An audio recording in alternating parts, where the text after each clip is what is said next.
మరి అటువంటి కాలనీని నరేగాలోనే మేము చాలా అభివృద్ధి చేసుకున్నామండి కలెక్టర్ గారిది. అలాగే చిత్రాడ గ్రామానికి వచ్చేసరికి దగ్గర 4.5 కోట్ల రూపాయలతో రోడ్లన్నీ కూడా చేసాం. కానీ ఇంకా చేయవలసిన బాధ్యత చాలా ఉంది. ఇక్కడ అధికారులను రిక్వెస్ట్ చేసేది ఏంటంటే, మేము ఇచ్చి పలానా చేయండి అని కంట ప్రజల అవసరాలు ఏమున్నాయో ఇక్కడ తీసుకున్న అర్జీలని టాప్ ప్రియారిటీలో పెట్టి అవి చేయవలసిన బాధ్యత అధికారులకు ఉంటుంది. ఇచ్చిన తర్వాత కూడా ఒక్కో చోట ఒకే ఇల్లు ఉంటుంది, కిలోమీటర్ రోడ్డు పెట్టచ్చు, తప్పులేదు, వాళ్ళకి కూడా రోడ్డు కావాలి.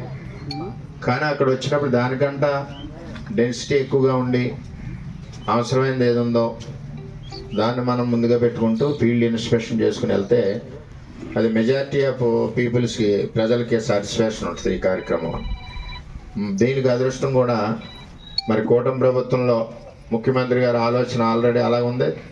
అలాగే మన ఎమ్మెల్యే కళ్యాణ్ గారికి మరి ఇదే శాఖ రావడం కూడా మనందరికి కూడా అదృష్టం. ఎంచేతంటే మిగిలిన నియోజకవర్గాల మీద ఒక 4 రూపాయలు ఎక్కువ మనం పెట్టుకునే అవకాశం కూడా ఉంటుంది.